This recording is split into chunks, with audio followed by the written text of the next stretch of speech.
So good afternoon, everyone. I'm again Sir Al Calara, no? And I will be presenting this particular paper from the margin to the mainstream, the case of the intersex people in the Philippines. And with this paper, we did that with Sir Jeff D. Kagandahan and Michael David de la Cruztan. Right? So this is how the flow of the presentation will be. So I will give you a background of the intersex community. So siguro pag pinataas ko pa yun ng kamay, sino dito na naka-encounter ng what is intersex all about? Baka naman parang onti pa lang no, sa atin. So ako recently ko lang din na-encounter yung intersex community. So this community has been forced to be invisible for the longest time. So we really need to celebrate yung breakthrough nila sa mainstream through this particular conference. And then I will later discuss some of the issues of the intersex people in the Philippines. So ano yung mga issues that they have confronted in the past and still struggling to confront nowadays. And to these intersex Filipinos, where do we go from here after discussing all these things? What are some of the recommendations that are really coming from the intersex community themselves? Right? So, to give you a background, siguro bigay na natin a 1.7. This is the generally accepted percentage of all the live births involving intersex individuals. But the exact number is really hard to ascertain, since being intersex may be an inborn condition, but intersex anatomy doesn't always show up at birth. So, what do we mean by that? Pagpanganak sa kanila, o anatomically, chromosomes genetically, meron pang mga nag-e-evolve as they mature. So talagang very, very complex yung situation. So there are over 40 differences of sex development. So most of them genetically determined. These differences can also be classified into several categories like chromosomal, gonadal, and anatomic abnormalities, as they call it. Genetic variations among people with differences in sex development may be identified through genetic tools such as microarray analysis and next-generation sequencing techniques, but these are very, very expensive medical procedures. And the United Nations named at least 6 broad areas containing all the issues faced by our intersex people, namely 1, forced and coercive interventions, which I will be explaining later on. There's violence and infanticide still going on in parts of the world, stigma and discrimination in healthcare, legal recognition, including registration at birth, problema pa rin talaga nila yan. And then there's this discrimination and stigmatization. And lastly, access to justice and remedies, because what we're talking here are really just basic human rights. So I was fortunate to interact with them in June of this year. So we were invited to give a talk to their youth, to empower their youth. And dun ko lang talaga, the very first time na na-meet ko, yung intersex community and mga intersex individuals. So doon nag-spring up yung paper na ito. So we have around 13 participants during that time. 2 came from Visayas, 1 from Mindanao, and 10 participants came from all over Luzon. All right, and these are some of them, these beautiful people that I encountered last June of this year. Ayan, so ayan yung mga advocacies nila, And then thematically, we did semi-structured interviews with them, and then meron kaming observation, participant observation, because that's a 2-day training program. So we did some interviews with them. So lumalabas with all those kind of data gathering that there are 3 broad categories that our intersex Filipinos are experiencing right now. There are medical implications as far as their situation is concerned, legal consequences of their struggles, and of course, there's social, specifically talking about discrimination that has been the struggles of our intersex community. So when we talk about the medical concerns, Start during childbirth. No? Pinanganak pa lang sila, may struggles na medically. So when parents are forced to choose the sex of the newborn baby. So when babies are forced to undergo irreversible medical procedures, so their bodies comply with notions of normal male or female bodies. Kasi ibang parents hindi rin talaga nila alam that yun na yung condition ng anak nila, intersex, no?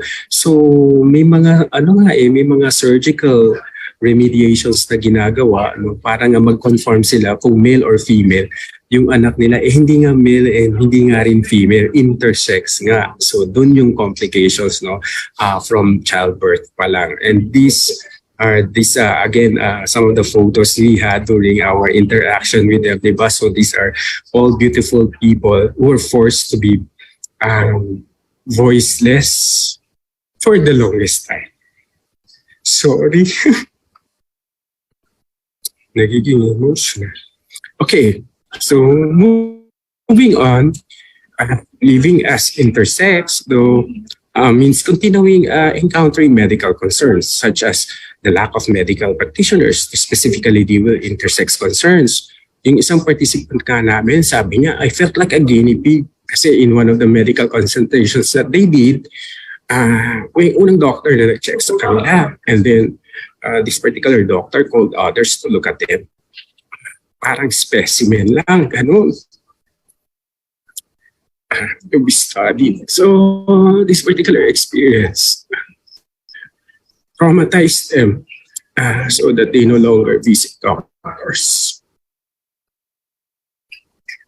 Ayan. Tapos there's also limited availability of medical procedures specifically for intersex people. They also lack the awareness of adults caring for intersex children kasi hindi rin alam din ng mga adults na to that these individuals do exist, itong phenomenon na to exist. So one participant knew of someone who was ostracized because even if he was assigned female at birth, he did not menstruate and developed boobs while growing up. Okay, so as I said, there are also costs, no, that limit access to healthcare. Yung isang participant ka was talking to him, no, and then he narrated this story. Sabi niya, alam mo, feature siya sa isang interview sa isang TV network. Pumayag naman siya with the promise of extending medical support. Pero never na na-afford sa kanya yung medical support na yun. So there's exploitation going on somewhere along the system. No? So pagdating naman sa mga legal issues, in 2008, ito meron tayong konting celebration dito. The Supreme Court granted intersex Filipinos the right to self-identity.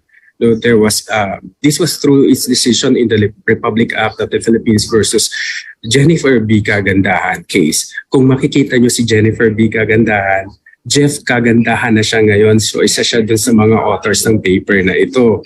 So the Supreme Court stated that ultimately when a person is biologically or naturally intersex, the determining factor is his gender classification would be what the individual, having reached the age of maturity with good reason, thinks of his or her sex. So individual pa rin magdedetermine whether gusto niya pa maging female or maging male.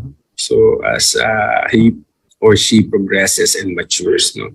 So there's another law that could benefit our intersex people in this is the Republic Act 9048 that authorizes city or municipal registrars or consul generals to correct a clerical or typographical error in an entry and or change the first name or nickname in the civil registry without need of a judicial order. However, this has not yet been availed by any intersex person in the Philippines. Nonetheless, to be allowed to change gender markers, intersex people need to undergo medical tests that can be very prohibitive. Many opt not to change legal documents at all. So intersex people are often excluded in anti-discrimination policies. Example, they're not even consulted in drafting bills, or if there are really bills that are being drafted to their benefit, and are left out in information dissemination, which means they are not even aware that such laws exist, if there are laws that really do exist. And then if we talk about the social implications and consequences, the struggles that they are experiencing. There's a lack of knowledge and awareness of adults, in positions of power on how to deal with intersex people. As a child, one intersex person was told by a teacher, ito naiiyak talaga kami to nung nagkukwento siya. Nung bata kasi siya, yung teacher niya, hold him, and pinaghubad talaga yung bata because out of curiosity ng teacher, pinaghubad niya yung bata. Oo, grabe. And then, hindi pa siya nakontento doon. Tumawag pa siya ng mga ibang teachers, to look at the condition of that particular individual. And then, ang pinaka-worst that happened, pinag-chismisan pa nila yung bata na yun. So, grabing trauma, di ba? Grabing trauma yung experience. They started gossiping about that person, what they saw, leading to the student being really, really ostracized and traumatized. So this participant didn't even see what happened to her was an abuse.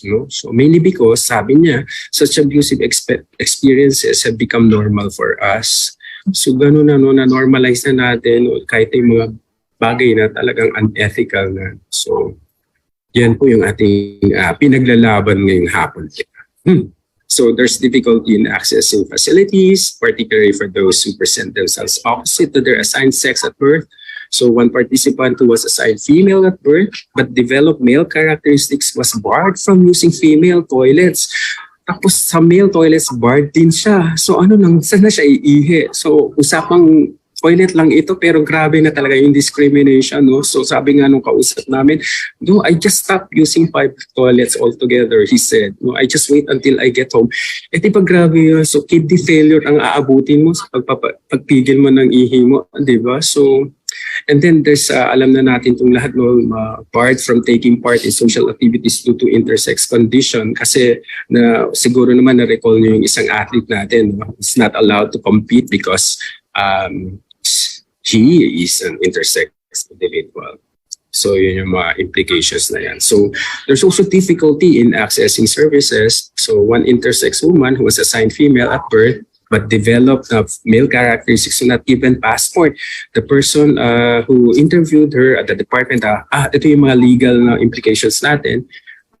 Person who interviewed her at the Department of Foreign Affairs did not honor her birth certificate or other documents like baptismal certificate, school records, and she was told to get medical certificate to prove that she really has a medical condition that made her look that way, the way she does.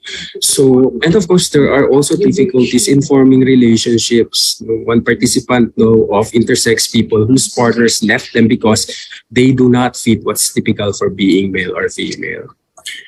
So, having said that, meron naman tayong nakikita na mga silver linings and all these struggles. So that's why we are here to present their case and to be able to hear their voices. One is that we have to strengthen intersex community to give it voice to raise its members' issues. So, nakakatuwa nga nung June of this year, yun na. So, nag-agree kami na dapat marinig kayo. So, don't take it against us also na napaka-ignorante about your case. Kasi kung hindi talaga kasi namin naiintindihan. So ipaintindi nyo sa amin so that we will know how to really react with you. Yun yung sinasabi ko sa kanila. So build alliances, build networks so you can really voice out and for you to be able to be heard as a community. And then develop policies to benefit intersex Filipinos. Example, make change ng names and gender markers easier and less expensive for them, or develop anti-discrimination policies with involvement of intersex people. And let's also develop medical expertise on intersex issues. For example, let's train medical practitioners on intersex care. Let's mainstream their intersex care in existing services or make intersex-specific healthcare affordable naman. And thirdly, let's increase knowledge and awareness on the intersex community and its issues. Why not teach about intersex issues when discussing sexuality education in our education sector? Why not teach about intersex issues when discussing gender and development? Di ba? Laging may mga budget naman tayo dyan. So let's make people aware that they exist. Yun lang naman yun. So sabi nga nila, my body is not a disorder. And intersex rights are after all human rights. And I strongly support intersex rights. That's why we really need to get their voices be taken from the margin to the mainstream So with that, good afternoon, everyone. Thank you so much. Intersex people experience stigma and discrimination, complication no, in their access to healthcare. Pinakabigat din dito yung legal recognition no, and their access to justice and remedies. Yan. So very important these types of studies no, from bringing them back no, their issues to the mainstream. Now with our next question, this one is for Professor Calara naman. No? Very interesting yung ating yung ating mix of paper presentations for today no, for this plenary session. So Professor Calara no, it is just now that the challenges being faced by intersex people are being mainstream, diba? How can the academe, the national, local government, civil society organizations create an inclusive environment for intersex people? Ayun yung challenge, ma'am, kasi bakit for the longest time, ngayon lang natin ito pinag-uusapan. That's the main point of the paper. No, this marginalization is so overdue na. So again, we would like to thank, for example, this particular venue, like this kind of conference. Kasi ito yung debut niya na para pag-usapan at mga ganitong klaseng mga struggles ng intersex people. Kasi pag pinataas ko kayo ng kamay, narinig niyo naman yung intersex people. Of course, yung mga doctors natin, syempre, yes. Pero the ordinary people, wala talaga, wala tayong, kaya yan mga marites, pwede natin silang itap, no? Tama yan, no? Yan yung mga umalahokan, di ba? In our old days, sila yung mga umalahokan, mga town criers ito, sila talaga yung nagsisend ng mga messages, no? So we have to parang resurrect, no? Sino ba yung mga modern umalahokans natin and to tap them. Pero joke aside, ang sabi ko lang sa intersex community that I encountered last June ay huwag niyong awayin ang mga tao because guilty kami that ignorant kami about your condition and situations. Very clear yung sinabi ko sa kanila na makipag-build kayo ng alliances and networks. No? And that's what we've been pushing for now since June. Kaya nga very excited kami to participate in this conference because finally we're giving voice, diba? Imagine mo yun and you have to realize for the longest time, wala silang boses. And we are so happy and we are celebrating it today na finally, no, na ilabas na yung boses na yan. And hopefully yung lahat ng mga nandito ngayon, no, biro mo, we have 60-something plus participants. You can be their voice. You can be their voice. Hopefully, no, pag-usapan natin to, tapos yun nga sabi mga medical kasi at mga legal implications, no? Kasi kung hindi ito papag-usapan, wala talagang mangyayari. If we don't put this on the table, this will remain a voiceless case. So I am so happy, privileged to represent them here. Sayang nga kasi si Sir Jeff Kagandahan, siya po yung sa Supreme Court case, kasama po siya sa gumawa ng paper na to. Siya po sana yung magpe-present kaya lang po nasa Vietnam siya ngayon kasi nga may mga alliances na rin pong nangyayari at mga linkages na nangyayari, networking sa Asia po para talaga pag-usapan to. Pero ang pinaka-bottom line po, wala po kasi tayong baseline data to begin with. So yun po yung sinuggest ko sa kanila, if you're really serious about it, let's establish the baseline data. So from the baseline data, let's profile your community. Parang yung community needs and profiling natin, ma'am, no? Di ba? I-profile natin, ano ba yung needs so that interventions are very appropriate to their particular needs. Pero talagang kailangan na po nating pag-usapan, no? Kasi they have been marginalized for so long at time. Maraming salamat.